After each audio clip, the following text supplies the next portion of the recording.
বিশ্লেষণে আমরা কথা বলবো বাংলাদেশের একজন তুমুল জনপ্রিয় সুপারস্টারের মর্মান্তিক মৃত্যু আর এর চারপাশের এক চরম জটিল আইনি ইতিহাস নিয়ে। এমন একটা ঘটনা যা দশকের পর দশক ধরে দেশের মানুষকে ভাবিয়ে তুলেছে এবং আইনি কাঠামোর ভেতরে এক অন্তহীন গোলকধাঁধার জন্ম দিয়েছে। একটু চিন্তা করে দেখুন, ২৯। হ্যাঁ, ঠিকই শুনেছেন, ২৯টা বছর। বাংলাদেশের একটি আদালত আনুষ্ঠানিকভাবে এই নির্দিষ্ট ঘটনাটিকে একটি হত্যা তদন্ত হিসাবে বিবেচনা করার নির্দেশ দিতে পাক্কা ২৯ বছর সময় নিয়েছে। আইনি লড়াইয়ের ক্ষেত্রে এটা যে কতটা দীর্ঘ আর ক্লান্তিকর একটা সময় তা ভাবলেই অবাক হতে হয়। পর্ব ১, একটি বিস্ময়কর আইনি পরিবর্তন, ২০২৫ সালের যুগান্তকারী সিদ্ধান্ত। এই দীর্ঘ আইনি যাত্রার আসল প্রভাবটা বুঝতে হলে আমাদের শুরুতেই দেখতে হবে ২০২৫ সালের ২০ অক্টোবরের সেই বিশাল ব্রেকথ্রু বা যুগান্তকারী ঘটনাটির দিকে। ঢাকার ৬ষ্ঠ অতিরিক্ত মহানগর দায়রা জজ মো জান্নাতুল ইবনে হকের আদালত থেকে আসা এই সিদ্ধান্তটি আক্ষরিক অর্থেই পুরো মামলার মোড় ঘুরিয়ে দেয়।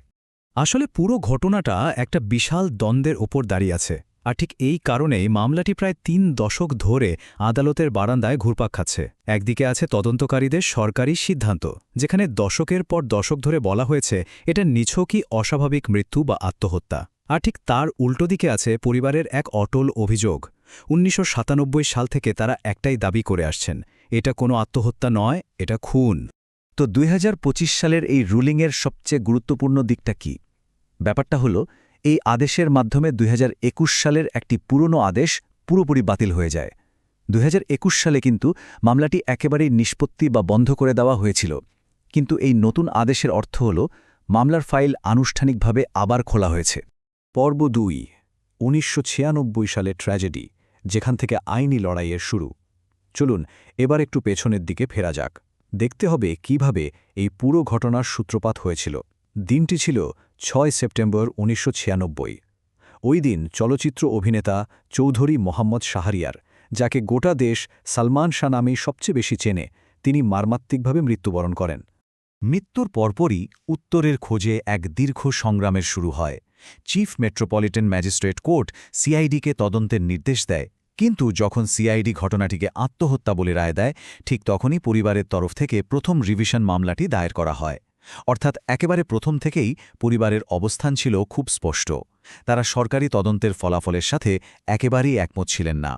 পর্ব ৩, কয়েক দশকের সাংঘর্ষিক প্রতিবেদন, সিআইডি, বিচার বিভাগীয় তদন্ত এবং পিবিআই।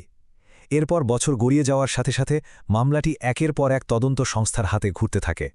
কিন্তু আসল সমস্যাটা হল, প্রতিটি সংস্থাই এমন সব উপসংহারে পৌঁছাছিল যা পরিবার কোনোভাবেই মেনে নিতে পারছিল না। বিভিন্ন কর্তৃপক্ষের তদন্তের ফলাফলের দিকে একটু গভীরভাবে তাকালেই পুরো চিত্রটা পরিষ্কার হয়ে যায়।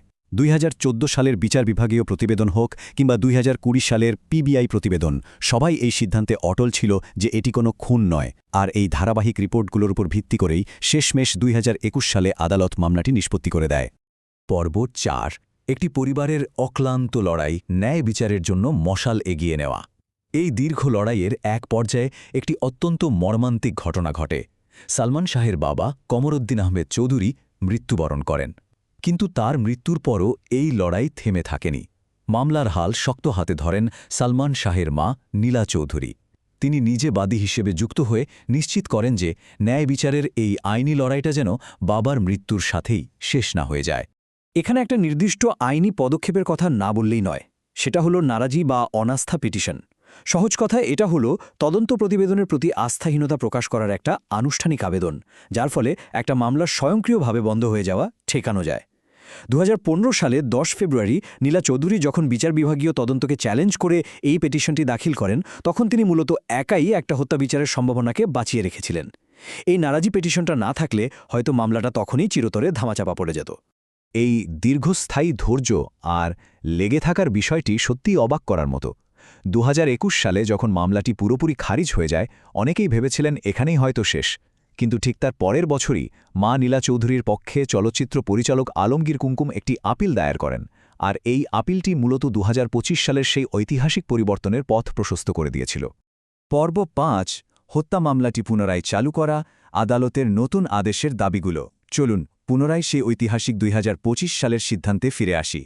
এটা বোঝা অত্যন্ত জরুরি যে ঘটনাটিকে একটা অস্বাভাবিক মৃত্যুর মামলা থেকে হত্যা তদন্তে রূপান্তরিত করার জন্য আদালত এখন ঠিক কী নির্দেশ দিয়েছেন। এখানে আদালত মূলত পুরো আইনি ভিত্তিটাই দারুণভাবে পুনর্গঠন করেছেন। মূল ১৯৯৭ সালের হত্যার পিটিশনগুলোর সাথে রেজভি ওরফে ফরহাদের দেওয়া স্বীকারোক্তিমূলক জবানবন্দি যুক্ত করা হয়েছে। আর এই সবগুলোকে মিলিয়ে তৈরি করা হয়েছে সম্পূর্ণ নতুন একটা ফার্স্ট ইনফরমেশন রিপোর্ট বা এফআইআর। এই একটি পদক্ষেপ পুরো বিষয়টিকে এক নতুন আইনি রূপ দিয়েছে। এর ফলে এখন তাৎক্ষণিক দায়িত্বটা সরাসরি এসে পড়েছে রমনা থানার ওপর। তারা এখন আইনত বাধ্য এই মৃত্যুকে দণ্ডবিধি ৩০২ এবং ৩৪ ধারার অধীনে একটি হত্যাকাণ্ড হিসাবে তদন্ত করতে। শুধু তাই নয়, তদন্ত শেষে আদালতের সামনে একেবারে নতুন একটি পুলিশ প্রতিবেদন জমা দেওয়ারও নির্দেশ দেওয়া হয়েছে। আর ঠিক এখানেই সবচেয়ে বড় প্রশ্নটা সামনে চলে আসে। ২৯ বছরের খারিজ, রিভিশন আর আপিলের পর আদালতের এই নতুন নির্দেশ কি সত্যিই এই দীর্ঘ রহস্যের কোনো সুনির্দিষ্ট সমাপ্তি টানতে পারবে?